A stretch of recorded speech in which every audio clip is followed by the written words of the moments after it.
আবার বোঝেন, revolutionary legality মানে একটা বিপ্লবোত্তর আইনগত কি স্ট্রাকচার। সো আপনি যখন একটা রেভলিউশনারি স্ট্রাকচারকে, সেটা হচ্ছে supreme power of the people, সেটা রেটিফাই করার জন্য আপনি দিচ্ছেন গণভোট, এবং এই গণভোট যখন আপনাকে হাত দিছে তখন আর আপনি গণভোটে হাত দিতে পারবেন না। গণভোটে নোট অফ ডিসেন্ট সহ দেওয়া হয়নি, আপনি তো এটা মেনে নিছেন। যেটা জুলাই সনদে আছে টোটাল ভোটের বেসিসে একটা পিআর সিস্টেম হবে, not on the basis of the seat. কেন এই কথাটা বলা হয়েছিল? দেখেন আজকে অ্যাবসলিউট মেজরিটি কার? বিএনপির। তাহলে ওখানে বেশিরভাগ কে থাকবে? বিএনপি থাকবে। তাহলে ওই হাউজের দরকার কি?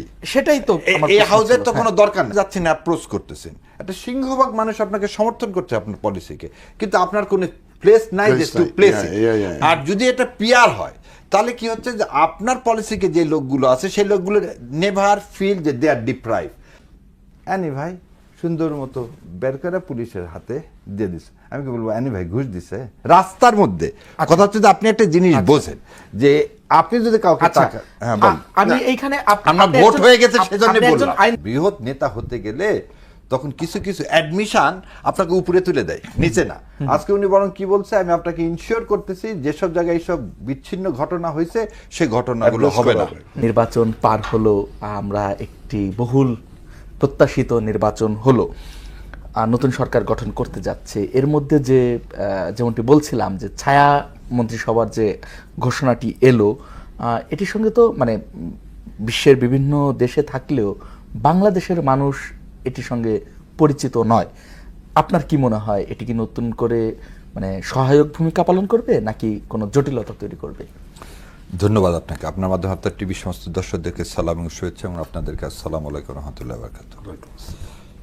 ছায়া মন্ত্রিসভা এর ইংলিশটা হচ্ছে শ্যাডো ক্যাবিনেট। ছায়া মানে কি? আপনি যখন যাবেন আপনার পিস পিস একটা জিনিস অনুসরণ করে, তার মানে আপনার আগে যাওয়ার কোনো সুযোগ নাই। হ্যাঁ, সুযোগ আছে পিছন থেকে যদি লাইট পড়ে।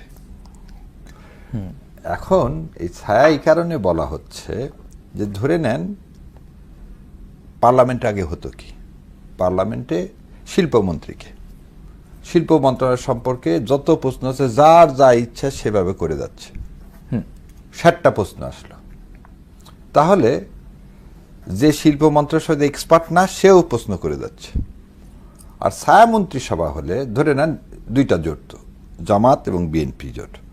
জামাত জোটে একজনকে বলা হলো যে আপনি হবেন শ্যাডো ইন্ডাস্ট্রি মিনিস্টার।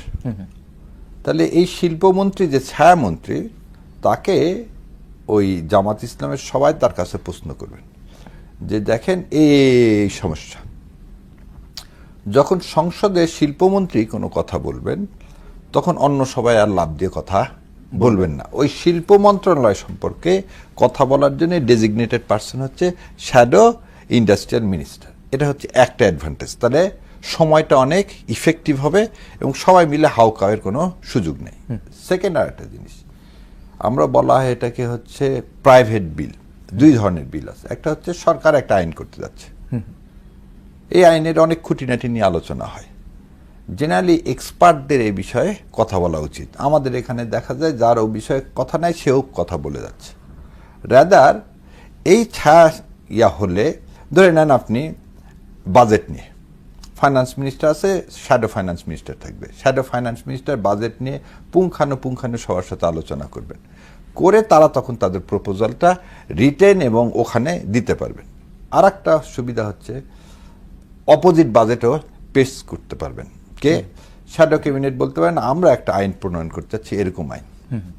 সো এই আইনটা গভর্নমেন্ট দেখেন আপনাদের জন্য ভালো হয় কিনা। তার মানে হচ্ছে দ্য অ্যাকাউন্টেবিলিটি সরকারের, এই অ্যাকাউন্টেবিলিটিটা আরো মোর স্পেসিফিক হবে। আর একটা জিনিস হবে হচ্ছে স্পেসিফিক হওয়ার চেয়েও সময়টাকে খুব প্রপারলি ইউটিলাইজ করা যাবে। আমাদের দেশের আপনি যদি সংসদের কার্যবিবরণী দেখেন, এই কার্যবিবরণীতে শুরু হয়েছে ধরেন আমার এলাকার একটা রাস্তা করা নিয়ে, শেষ হয়ে গেছে যে সমুদ্রের মধ্যে তেল তোলা হবে কিনা। মানে যেখান থেকে শুরু হয়েছে শেষে এমন জায়গায় যে শেষ হয় যেটা কোনো কনক্লুশন থাকে না। আর অবশ্যই এবারের তো সংবিধানটা আলাদা হবে, একটা নতুন সংবিধান হবে। এই নতুন সংবিধানের আলোকে আমাদের দ্বিকক্ষ বিশিষ্ট যাব। সেই জন্য সব কিছুই আমাদের মনে হয় 53 বছরের গ্লানি সরিয়ে, এই 2001-এও এই কথা বলা হয়েছিল যে শ্যাডো ক্যাবিনেট করা হোক। এই শ্যাডো ক্যাবিনেট করলে আর একটা জিনিস আছে, ধরে নেন আজকে যারা বিরোধী দল তারা যে আগামীতে সরকারি দল হবে না তার তো কোনো মানে নাই। সো আজকে যখন আপনি শ্যাডো মিনিস্টার হচ্ছেন, he have all the expertise already build. সে জানে কিভাবে একটা আইন প্রণয়ন করা হচ্ছে, কিভাবে মন্ত্রণালয় চালানো হচ্ছে, তারও সব কিছু একদম একটা মন্ত্রীর যা যা থাকবে তারও তাই থাকবে। তার মানে আপনি একটা ইনস্টিটিউশন অলরেডি বিল্ড আপ করতেছেন। সো এই যে ট্রেনিং সিস্টেমটা, আমরা যেমন এই লয়ারদের আগে একটা ট্রেনিং, এটি ট্রেনিং সিস্টেম নাকি মানে এক্সট্রা সুবিধা নেবার জন্য? কারণ এই শ্যাডো মিনিস্টাররা যে সুবিধাগুলো নেবে না, এগুলো এক্সট্রা সুবিধা না। আপনি একটা জিনিস বোঝেন, ছায়ার কোনো সুবিধা নেই, তার তো কোনো অস্তিত্বই নেই। আচ্ছা, তার কোনো অস্তিত্বই নাই। যখন বলা হচ্ছে যে সুবিধা নেওয়া না, আপনি এখানে আমরা শব্দগতভাবে শ্যাডো বা ছায়া ব্যবহার করছি, কিন্তু সে তো অ্যাক্টিভ। হ্যাঁ। ছায়া কিছু করতে পারে না। আপনি যদি একটি ভুল করেন, ছায়া কিন্তু আপনাকে টেনে ধরতে পারবে না। কিন্তু এইখানে আপনি যে বর্ণনা করলেন বা আমরা যেটা জানি, মানে শ্যাডো ক্যাবিনেটের কাজ হচ্ছে যদি ভুল পথেও মানে মেইন মিনিস্টার অগ্রসর হয় তাকে কিন্তু টেনে ধরা অন কাইন্ড অফ, বা তাকে প্রশ্ন করা, না, তাকে হুইসেল ব্লোয়ার। হ্যাঁ। এটাই হচ্ছে কি, আপনাকে টেনে ধরা যাবে না। টেনে ধরাটা নির্ভর করে, যেমন এবারের যে নির্বাচন হলো, এই নির্বাচনে আমি কিছু চাইনি মনে মনে যে বিএনপি 2/3 মেজরিটি পাক। আচ্ছা, অ্যাবসোলিউট পাওয়ার ক্রিয়েট অ্যাবসোলিউট এনার্কি। কেন আমি এই কথাটা বললাম? ধরে নেন একটা শিল্পমন্ত্রী একটা বিল প্রস্তাব করলো, শ্যাডো মিনিস্টার সেটাকে ক্রিটিসাইজ করতে পারবে, বাট সে কিন্তু ওই বিলটাকে আটকাতে পারবে না, কারণ he did not have that majority. Shadow ministry কখন ওয়ার্কেবল হয়? দুইটা দলের কেউ 2/3 মেজরিটি নাই। আচ্ছা, আপনি আবার বলেন শ্যাডো মিনিস্ট্রি ওয়ার্কেবল হবে সেই জায়গাতে যখন 2/3 মেজরিটি নাই, দুই পার্টির ভোটে একটা 2/3 মেজরিটিতে হয়তো পাস করতে হবে। তাহলে শুধুমাত্র ক্রিটিসিজম করার জন্য আলাদা কেন? ক্রিটিসিজম না, আরেকটা জিনিস বললাম যে ক্রিটিসিজম তো মানে ওপেনলি বিরোধী শক্তি করতে পারবে, পার্লামেন্ট আছে। ওই জন্য আপনাকে বললাম যে 300 জনই একটা জিনিস নিয়ে দাঁড় হয়ে দাঁড় হবে না। এবং আরো একটা জিনিস আপনাকে বললাম যে আপনি একটা জিনিস দেখেন, কোনো জিনিসের ট্রেনিং ছাড়া যদি আপনি পাঠান, যেমন ডাক্তার যখন হয়ে যায় 5 বছরের ডাক্তার হয়ে যায়, ইন্টার্নি কেন লাগে? আচ্ছা, ইন্টার্নি কেন লাগে? পরবর্তীতে আপনি মন্ত্রী হবার জন্য প্রস্তুতি, খালি মন্ত্রী না, ওই মন্ত্রণালয়টা কিভাবে চলতেছে, কেমন চলতেছে, আপনার যদি এই অভিজ্ঞতা না থাকে, ধাম করে আপনি একটা মন্ত্রণালয় দিচ্ছেন, ওর বুঝতে বুঝতে 1-1.5 বছর চলে যায়। জি, ধন্যবাদ আপনাকে। তাহলে আমি একটু মেজর অবসরপ্রাপ্ত মেজর আহমেদ ফেরদৌস আপনাকে শুনতে চাই। আমরা যে ছায়া মন্ত্রিসভার আলোচনা শুনলাম, এতে যদি বুঝে থাকি নিজেকে অভিজ্ঞ করা, পরবর্তীতে যদি তারা মন্ত্রিসভায় যায় সেজন্য অভিজ্ঞ করে তোলা এবং ক্রিটিসিজম করা, তাহলে এই যে বিএনপি 20 বছর পরে যে মন্ত্রিসভা গঠন করতে যাচ্ছে, এর মধ্যে আমরা কতজন অভিজ্ঞ পাচ্ছি? যদি অভিজ্ঞতার প্রশ্ন আসে, তারা তো কোনো শ্যাডো মিনিস্ট্রিতে ছিল না বা কোথাও ছিল না, এরকম যদি একটু বলতেন। থ্যাংক ইউ শাহরিয়ার ভাই, থ্যাংক ইউ রনি, আপনার দর্শকরা, শাহরিয়ার ভাই সালাম। বিএনপি এখন কি করতে যাচ্ছে, এটা বিএনপির ব্যাপার, আমরা স্পেকুলেশন শুনছি। অ্যান্ড এখানে শুনছি যেটা যে নূতন আর পুরাতনের মিশ্রণ থাকবে, ঠিক আছে? সো এখন পুরাতনরা যারা এক্সপিরিয়েন্সড, ওদের গাইডেন্স থাকবে এবং সাথে নূতনরা প্রতিমন্ত্রী আকারে থাকবে, so that they can learn. এটা বিএনপির একটা পজিশন যেটা শোনা যাচ্ছে, এবং বিভিন্ন জন বিভিন্ন ভাবে দিচ্ছে কে মন্ত্রী হবে না হবে। আমরা ওইটা ইন্টারেস্টেড না, আমরা সাধারণ জনগণ হিসেবে interested. We want to see good members in the cabinet. আর এই যে শ্যাডো মিনিস্টারের কথা বললো, আমরা ইংল্যান্ডে দেখেছি বা অন্যান্য উন্নত দেশে যেগুলি দেখেছি, ওই শ্যাডো মিনিস্টারদের ওই কার্যকরী রোলটা এক্সেপ্ট সংসদে বিরোধিতা করা, গরম গরম বক্তৃতা দেওয়া ছাড়া বোধহয় থাকবে না, যেটা শাহরিয়ার ভাই রাইটলি পয়েন্টেড আউট। বাট এই যে 2/3 মেজরিটির এক্সপিরিয়েন্সটা আমরা গতবারের 2/3 মেজরিটির যে 111 পরবর্তী সরকারের দেখেছি, এই এক্সপিরিয়েন্সটা কিন্তু আমাদের ভালো না। 2/3 মেজরিটিতে any bill can be passed. উনি আইনজীবী, উনি ভালো বলতে পারবেন। আমার কণ্ঠরোধ করার বিলও পাস করে ফেলতে হবে। So absolute majority, like he said, absolute can be anything absolute, can be anything absolute. Like absolute majority can be absolute corruption, absolute anarchy. আমরা আশা করব আমাদের শহীদ প্রেসিডেন্ট জিয়াউর রহমান, উনি আমাদের শ্রদ্ধার ব্যক্তি, উনি একজন মুক্তিযোদ্ধা এবং বাংলাদেশের প্রেসিডেন্ট। ওনার সন্তান তারেক রহমান বা বেগম জিয়ার সন্তান, আনকম্প্রোমাইজিং লেডি, ওনার সন্তান এই ভুলটা করবেন না। আমরা এটা ওনাদের কাছে আমাদের জনগণের দাবি থাকবে। আমি যতটুকু, আমি তো ছাত্রদের সাথে মিশি, আপনারা জানেন, এই জুলাই রিহ্যাবিলিটেশন নিয়ে কাজ করি। আমরা কালেকটিভলি 250 জনের ফ্যামিলিকে রিহ্যাব করেছি, ব্যক্তি, you know it very well. তো ওদের সাইকিটা বোঝার চেষ্টা করি। আমরা যতটুকু দেখেছি যে এই জুলাই রেভলিউশনে কেন সাধারণ জনগণ গিয়েছে, কেন রাজনীতিকদের ডাকে যায় নাই। আমরা যখন এটা বোঝার চেষ্টা করছি, দেখলাম যে এই ছাত্রদের ডাকে জনতাও এসছে, সৈনিকরাও এসছে। এই যে মৈত্রীটা হয়েছে, এটার ফসলই তো 3rd August two 5th August, এবং বাংলাদেশ একটা নতুন স্বাধীনতা পেল। But at the same time এখানে শিবিরের ছেলেরা পেছন থেকে কাজ না, করেছে, আমরা ওই ছাত্র দলের ছেলেরাও করেছে। সব রাজনৈতিক দল এক হয়ে গিয়েছিল 71 আর 24, ইউ হ্যাভ টু অ্যাকসেপ্ট। মানে এই জিনিসটার বিষয়ে আমি রাজনীতি করি না, বাট রাজনীতি সচেতন হিসাবে আমি আমার জামাতে ইসলামের ভাইদেরকে রিকোয়েস্ট করব, এই পজিশনটা ইউ শুড ক্লারিফাই। আচ্ছা, জুলাই সনদে নতুন করে সংযুক্ত হয়েছে উচ্চকক্ষ। সেই উচ্চকক্ষটা জুলাই সনদে ছিল, পেয়ার পদ্ধতিতে করবার কথা ছিল, যেটিকে বিএনপি নোট অফ ডিসেন্ট দিয়েছে। এখন আলোচনা যেটা শোনা যাচ্ছে যে বিএনপি চাচ্ছে যে আসন ভিত্তিক হারে, যে আসন পেয়েছে সেই হারেই উচ্চকক্ষেও আসন দেওয়া হবে। তাহলে জটিলতা বাড়বে না কমবে? আমার প্রশ্ন হলো, আমি প্রশ্ন করে ফেলেছি অলরেডি। আচ্ছা, বুঝছি। হ্যাঁ, এই উত্তরটাই দিই আপনাকে। তার আগে একটা জিনিস বলতে, মানে প্রথমে আমার বলা উচিত ছিল, আমি হৃদয়ের অন্তঃস্থল থেকে শহীদ রাষ্ট্রপতি জিয়াউর রহমান এবং আপসীন নেত্রী বেগম খালেদা জিয়ার সন্তান আজকে যেটা করছে তার জন্য ধন্যবাদ জ্ঞাপন করতেছি। এই যে কালচারটা, উনি আজকে গিয়েছেন আমির জামাতের বাসায়, যে নিচতলায় অনেকগুলো, সবসময় বাচ্চারা ওখানে খেলা করে, ওটা একটা গ্যারেজ আছে, ওখানে সব বাচ্চারা খেলে। সো সব বাচ্চাদের সাথে উনি দাঁড়াইছেন, সবার সাথে হ্যান্ডশেক করছেন। একটা বসুন্ধরায় আমির জামাত একটা সিম্পল বাসায় থাকেন, উনি গেলেন, তারপর ওখান থেকে আবার নাহিদের বাসায় গেলেন। সো এই যে মুভমেন্ট, এই যে মানে কি বলবো, একটা পরিবর্তন, এই পরিবর্তনটা কি করে, মানুষকে আশান্বিত করে। সো এই পরিবর্তনটাই কিন্তু জুলাই, এই পরিবর্তনটাই কিন্তু 24। আমরা কেন ভাইয়ের মানে অন্য প্রশ্নের উত্তর দেবো না, খালি একটা জিনিসই বলবো, হাদির জানাজায় কেন আমরা সবাই বলেছিলাম আজাদি। আজাদি মানে কিন্তু খালি ভৌগোলিক স্বাধীনতা না, মেন্টাল স্বাধীনতা এর সাথে যুক্ত। এবং আজকে যে ভোট হলো, আজকে যে সংস্কার হচ্ছে, সেখানে দেখেন এই সংস্কারের একটা স্টেপটার কি, আজকে জনাব তারেক রহমান কি বলছেন, একসাথে আমরা আন্দোলন করছি, একসাথে সাফার করছি, দেশটাকেও গড়ব একসাথে। Very good.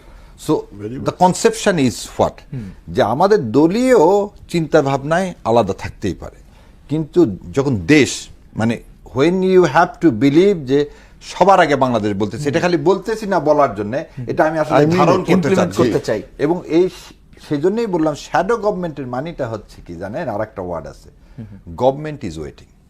আচ্ছা, শ্যাডো ক্যাবিনেট মানে গভর্নমেন্ট ইজ ওয়েটিং, যে নেক্সট যদি তারা আসে। যেমন প্রতিটা দেশে দেখেন, আমাদের দেশে দেখেন 91 সালে কে ছিল, বেগম খালেদা জিয়া, বিএনপি, 96 সালে আওয়ামী লীগ, আবার 2001 সালে বিএনপি। যদি এই কালচারটা সেই 91 থেকে শুরু হতো, তাহলে শেখ হাসিনা এই অটোক্রেসি হওয়ার সুযোগটা থাকতো। এটা আমি ওই জায়গায় যাচ্ছি না, এখন আপনার প্রশ্নের উত্তরটা দিই। শোনেন, আজকে অনেকের বক্তব্য তো শুনি, প্রথমে একটা জিনিস ক্লিয়ার হতে হবে যে কেন আপনি রেফারেন্ডাম দিলেন। যে গণভোটটা দেওয়ার, গণভোটটার উপর কি বিএনপি ইশতেহার প্রায়োরিটি পাবে, না ইশতেহারের উপরে গণভোটটা পাবে? এক একটা দল এক একটা ইশতেহার দিয়েছে। এই জুলাই সনদ জিনিসটা কি, যেমন আমরা একটা কথা এভি ডাইসি বলছিল, এভি ডাইসি তার introduction to study of the লতে বলছিল, one parliament cannot bind the successive parliament. Sorry. মানে আজকের পার্লামেন্ট এমন কোন আইন করে যাবে না যেটা সামনের পার্লামেন্টের জন্য বাধ্যতামূলক হয়। এখানে হচ্ছে বিএনপির ভাইদের আন্ডারস্ট্যান্ডিং এ ভুল। জুলাই সনদ কোনো পার্লামেন্ট কর্তৃক পাশ হয়নি। কারেক্ট। জুলাই সনদ কোনো পার্লামেন্ট কর্তৃক পাশ হয়নি। যদি পার্লামেন্ট কর্তৃক পাশ হতো সেটা সামনের পার্লামেন্ট নিতেও পারতো, ফেলে দিতে পারতো, সংশোধন করতে পারতো, সব কিছু করতে পারতো। বাট জুলাই চার্টার যেটা আমরা বলতেছি সেটা কি? সেটাকে বলা হচ্ছে রেভুলেশনারি লিগালিটি। আবার বলছি, রেভুলেশনারি লিগালিটি মানে একটা বিপ্লবোত্তর আইনগত কি স্ট্রাকচার। সো আপনি যখন একটা রেভুলেশনের স্ট্রাকচারকে, সেটা হচ্ছে supreme power of the people, সেটা রেটিফাই করার জন্য আপনি দিচ্ছেন গণভোট, এবং এই গণভোট যখন আপনাকে হাত দিছে তখন আর আপনি গণভোটে হাত দিতে পারবেন না। সেটা আপনার পলিটিক্যাল ইস্তারের বাইরে যাক আর ভিতরে থাকুক। কিন্তু এইখানে নোট অফ বলতেছি। ডিসেন্ট সহ যখন সরকার এই বিষয়গুলো রাখলেন, আগে বলে দিই, আপনি গণভোটে নোট অফ ডিসেন্ট সহ দেওয়া হয়নি, আপনি তো এটা মেনে নিছেন। এটা কারণ গণভোট যখন হয়েছে আপনি তো গণভোট বন্ধ হয়নি। নোট অফ ডিসেন্ট আপনি যে পর্যন্ত দিচ্ছেন জুলাই সনদে, তারপর যখন প্রশ্ন আসছে 4টা প্রশ্নের মধ্যে একটা প্রশ্ন ছিল যদি উচ্চ কক্ষে, আপনি বলছেন পিআর সিস্টেম দুটাই। পিআর সিস্টেম দুটা মানে কি, সংসদে সংসদীয় আসনের ভিত্তিতে পিআর হবে না মোট যত পার্সেন্ট আপনি ভোট পাইছেন তার ভিত্তিতে পিআর হবে? পিআর মেয়েদের সিটগুলো, সেটা তো সংসদে আসনের ভিত্তিতে আমাদের মা বোনদের সিটগুলো, ওটা পিআর সিস্টেম। কিন্তু যেটা জুলাই সনদে আছে টোটাল ভোটের বেসিসে একটা পিআর সিস্টেম হবে, not on the basis of the seat. কেন এই কথাটা বলা হয়েছিল? দেখেন আজকে অ্যাবসলিউট মেজরিটি কার? বিএনপির। তাহলে ওখানে বেশিরভাগ কে থাকবে? বিএনপি থাকবে। তাহলে ওই হাউজের দরকার কি? সেটাই তো এই হাউজের তো কোনো দরকার নাই। যেমন আপনি একটা জিনিস দেখেন, ভোট পাইলেন কত পার্সেন্ট? ভোট পাইলেন, বিএনপি পাইলে ধরে নেন 49%, তাহলে 49 জন পাবে বিএনপি। জামাতে ইসলাম পাচ্ছে কত? 49 না, আমি দলীয় ভাবে ধরি, অ্যালায়েন্স ধরি, 51% পাচ্ছে বিএনপি, তাহলে 51টা পাচ্ছে বিএনপি জোট। আর জামাত পাচ্ছে কত? 38.91, মানে 39 পাচ্ছে। এখন এই জোটের মধ্যে 70, আর্টিকেল 70 কিন্তু আবার আমরা বাদ দিয়ে দিচ্ছি, যে আপনি চাইলে এখন দলের এগেনস্টে ভোট দিতে পারেন। তাহলে এই একটার থেকে যদি 2টা লোক যদি বিএনপির জামাতে ইসলামকে সমর্থন করে হাউজে বা অপোজ করে বিএনপিকে, তাহলে কিন্তু আইন পাস হবে না। তার মানে কি, অ্যাকাউন্টেবিলিটিটা, ট্রান্সপারেন্সিটা ওই লেভেলে চলে যাচ্ছে যে লেভেলে আমরা সবাই বলতেছি দেশ সবার আগে। আর ওইটা যদি না করে আপনি সিট অনুযায়ী করে দেন, তাহলে ইউ আর বাউন্ড। তাহলে তার এই আপার হাউস করে এই পয়সা খরচ করে না, ওইখানেও যে কজন কথা বলবে এইখানেও সেই আনুপাতিক হারে কথা বলবে। এবং তখন হয়ে যাবে, তখন হয়ে যাবে আরেকটা সমস্যা আছে ভবিষ্যতে হয়ে যাবে কি, সবাই তার এমপি হতে যাবে। সবাই তখন এমপি হতে, কোনো দলের আর ওই টার্গেট থাকবে না যে ক্ষমতায় যায় আর না যায়, বেশিরভাগ মানুষের সমর্থন আমার কাছে নিয়ে আসতে হবে। আপনি একটা জিনিস বলতেন যে, যেমন 2001 সালে 5 লাখ ভোটের ব্যবধানে সিটের বিশাল হেরফের হয়েছিল। এবারেও দেখেন আপনি 10% ভোটের ব্যবধানে সিটের কি বিরাট ব্যবধান হয়েছে, তাই না? সো আপনি মানুষের কাছে যাচ্ছেন, অ্যাপ্রোচ করতেছেন, একটা সিংহভাগ মানুষ আপনাকে সমর্থন করছে আপনার পলিসিকে, কিন্তু আপনার কোনো প্লেস নাই যে টু প্লেস। আর যদি এটা পিআর হয় তাহলে কি হচ্ছে, যে আপনার পলিসিকে যে লোকগুলো আছে সেই লোকগুলো নেভার ফিল যে দে আর ডিপ্রাইভ। তো এই কারণে আপনি যে প্রশ্নটা করলেন, যে আমার বিএনপির অনেক ভাইরা বলতেছে যে জুলাই সনদ আগামী পার্লামেন্টকে বাইন্ড করতে পারবে না, এটা ঠিক না। কারণ জুলাই সনদ not pass by any parliament, কোনো পার্লামেন্ট এটাকে পাস করেনি। দ্বিতীয় কথা, জুলাই সনদটা হচ্ছে একটা অভ্যুত্থানের ফসল, এটা ইটসেলফ ইজ লিগ্যালিটি। এটা কোশ্চেন ছিল না, আপনার কোশ্চেনটা হচ্ছে যে বিএনপি যেটা চাচ্ছে, আমি ওই জন্য বলছি যে বিএনপি ইশতেহার কি জুলাই সনদের উপর যাবে না জুলাই সনদ ইটসেলফ এক্সিকিউটিবল হবে? কারণ ওনারা ওনাদের ইশতেহারে বলছিলেন যে কি, যে সংসদে যে আসন অনুপাতে পাওয়া যাবে সেটাই উচ্চ কক্ষে যাবে। সেইটা আর হবে না, যেহেতু হয়েছে। So revolutionary legality will supersede or with any other statutory document. কিন্তু সে জুলাই সনদের যে 81টি ইয়া আছে, তার মধ্যে কিন্তু এটাও আছে যে যদি নির্বাচিত সরকার, যারা নির্বাচিত হবে, তারা চাইলে তাদের ইশতেহার অনুযায়ী কার্যক্রম পরিচালনা করতে পারবে, তাদের ইশতেহারে এটা ঢুকাতে পারবে। তাদের ইশতেহারে ঢুকাতে পারবে, কিন্তু সাবজেক্ট টু কন্ডিশন আছে। তাদের প্রতি কিন্তু এই স্বাধীনতাটা দেওয়া হয়েছে। না দেওয়া হয়েছে, এটা বলা হয়েছে যে আপনি আপনার ইয়াতে ঢুকান, কোথায় ঢুকাবেন? ইশতেহারে ঢুকাবেন। কিন্তু ইশতেহারের মধ্যেও আছে একটা কথা, এই ওনাদের এই জুলাই আমি এটা পড়লাম যে কথা হচ্ছে কি বিএনপি একটা এত বড় দল এইভাবে অ্যাবসলিউট মেজরিটি পাইছে, তারা মনে হয় এই সামান্য একটা বিষয় নিয়ে জনগণ যে মতামতটা হাঁকে দিছে সেটাকে সুপারসিড করে একটা মানে কি আপনি একটা জিনিস চিন্তা করেন, আমাদের মতো দেশের জন্য সেকেন্ড হাউসটা কিন্তু বার্ডেন। আচ্ছা, এটা আপনাকে বলি, যে পরিমাণ টাকা খরচ করবেন ফর নাথিং করবেন কিনা, আপনি যে কথাটা প্রথম থেকে বললেন শ্যাডো মিনিস্ট্রি করব, টাকা খরচ করব, কেন? যদি সেখান থেকে যদি আমার কাজ না আসে, আজকে সেকেন্ড হাউস আপনি করতে যাচ্ছেন, if it is not effective it's just a toy, আপনার তো টয় রাখার জন্য তো এর বিপ্লব হয় না। এক্স্যাক্টলি। আচ্ছা, আমরা একটু আহমেদ ফেরদৌস আপনাকে শুনতে চাই, প্রশ্ন করে রেখেছিলাম, আর যদি আপনি একটু বলতেন যে তাহলে এই উচ্চকক্ষের প্রয়োজনীয়তা কি, যদি এটা রাইটলি এক্সপ্লেন শাহরিয়ার ভাই যেটা বলেছে, সিন্স আমি তো কোনো পলিটিক্যাল পার্টির না, বাট পলিটিক্যালি অ্যাওয়্যার, মানুষের ইচ্ছা, মানুষের অভিপ্রায়, জনগণের অভিপ্রায়ের রিফ্লেকশন যদি না দেখে মানুষ, তাহলে এই জিনিসটা ঠিক হবে না। আচ্ছা, আর দুইজনের মত যেহেতু একমত, আমি অন্য প্রশ্নে যেতে চাই, সময় কম যেহেতু, সেটি হচ্ছে না এখানে আরেকটা জিনিস শেষ করেন। হ্যাঁ, এবং তারেক ভাই যেহেতু উদারপন্থী একটা মানুষ, আজকে একটা প্রেসিডেন্স দেখালো, I am sure he will pay respect. উনি শহীদ জিয়ার ছেলে, প্রেসিডেন্ট জিয়ার ছেলে, আনকম্প্রোমাইজিং লেডি বেগম জিয়া, মরহুম বেগম জিয়ার ছেলে। আই এম শিওর ওনার কাছে আমাদের পাবলিক হিসাবে রিকোয়েস্ট থাকবে, তারেক ভাই we want to see that you respect, এবং আশা করি ইনশাআল্লাহ। হ্যাঁ, এটার সাথে আপনি খালি একটা জিনিস অ্যাড করি, দেখেন 1996-এ 12 ফেব্রুয়ারি আগ পর্যন্ত আপসীর নেত্রী, কিন্তু 12 ফেব্রুয়ারি ইলেকশনটাই খালি করছিলেন তত্ত্বাবধায়ক ব্যবস্থা পাশ করার জন্য। খেয়াল করে দেখেন যে একটা দলের স্ট্যান্ডিং তত্ত্বাবধায়ক সরকারের বিপক্ষে ছিল, কিন্তু মানুষের আশাকাঙ্ক্ষার প্রতি সম্মান দেখে কিন্তু সে তত্ত্বাবধায়ক সরকারের আইনটা পাশ করে ডিজলভ করে দিয়ে ইলেকশন করছে।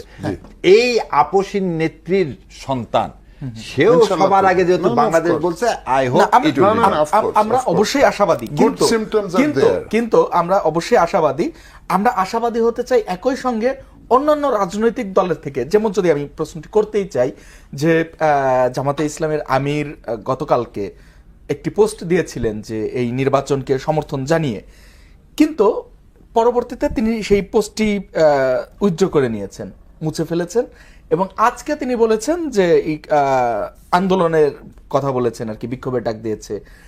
এই যে এটা বলতে চাই, অসহযোগিতা হিসেবে দেখেন কিনা? বা আমি শফিক ভাইদের কাছে, মানে এটা যদি আমাদের ছাত্র উপদেষ্টা মাহফুজ এই কাজটা করতো, ওর কাজই ছিল পোস্ট দিয়ে 1 ঘন্টার পরে ডিলিট করা।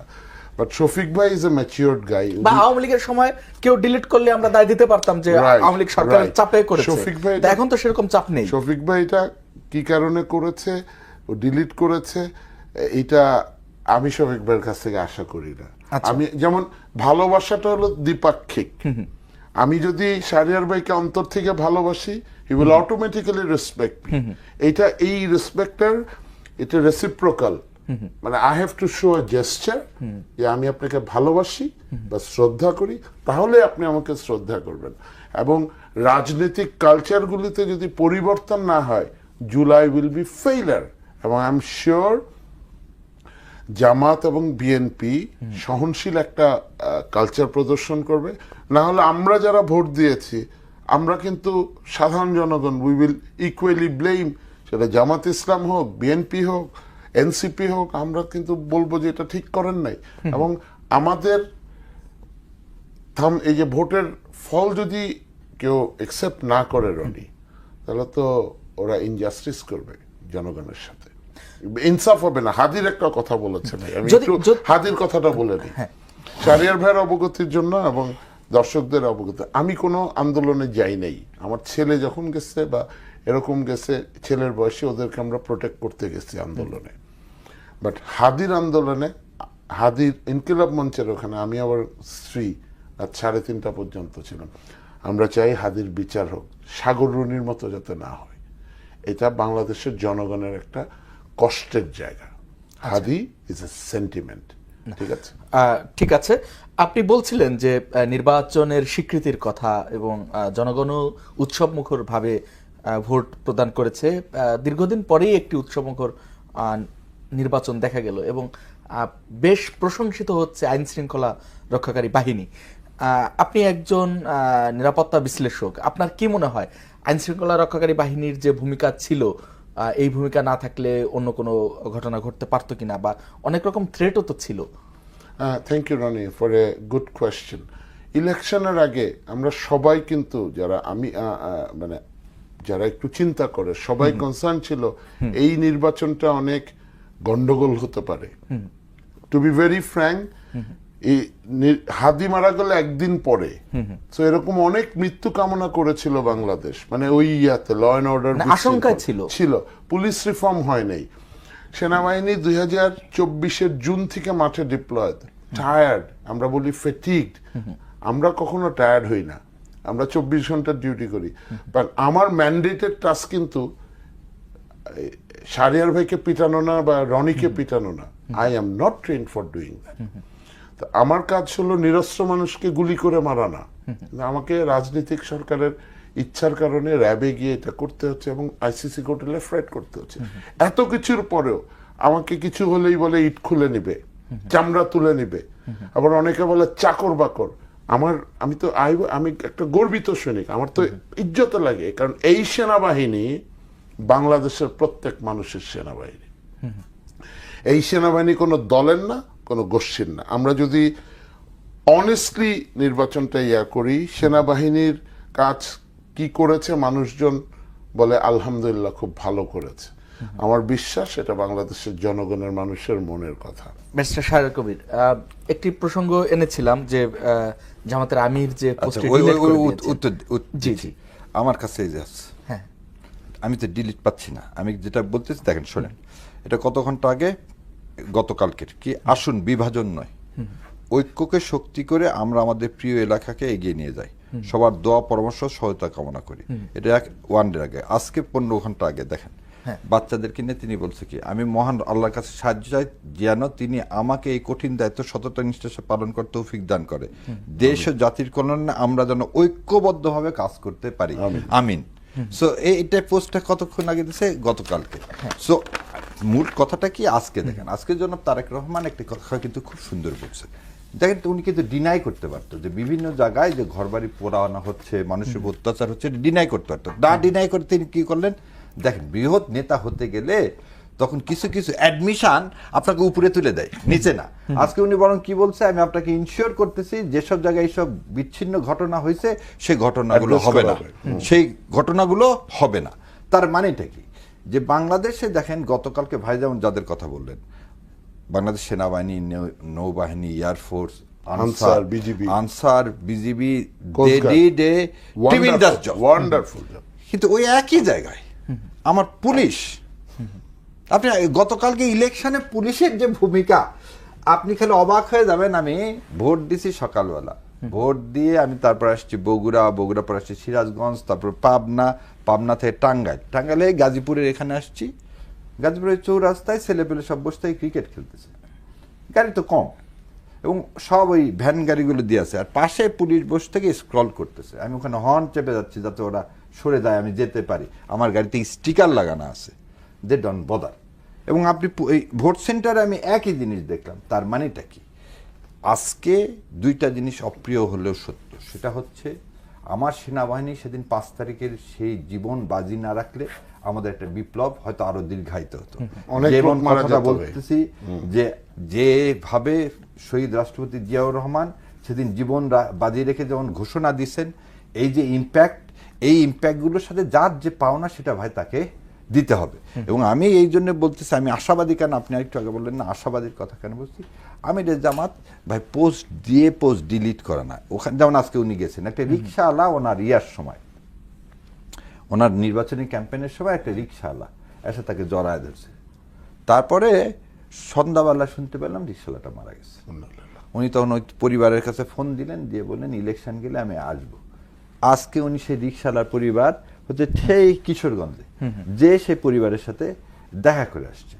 আমাদের রাজনীতিটা হওয়া উচিত কি, আমি দেখেন, একটা লোক যে পান বিড়ি বিক্রি করে ইয়াতে, কি সে বিক্রি করে ভাই, না ফুটপাতে হলে তো গলায় যার 500 টাকাও হয়তো তার ইয়া না, সে আমাকে সাথে কথা হচ্ছে, তার ওখান থেকে 2 প্যাকেট সিগারেট তুলে নিয়ে গেছে। তাহলে ওই লোকটা বলতেছে সারাদিনের কামাই সব গেছে। আচ্ছা, ওই কথাটুকুন কিন্তু আমি বলছি খবরদারি ইয়া করো না। আমি শোনার পরে তখন সন্ধ্যা হয়ে গেছে, 4টা বাচ্চা কাচ্চা। আমি 1000 টাকার নোট মানি ব্যাগ থেকে বেড়ে তাকে আস্তে করে হাতে এইভাবে দিছি। এটা নিয়ে ইয়া হলো যে ভোট কিনতে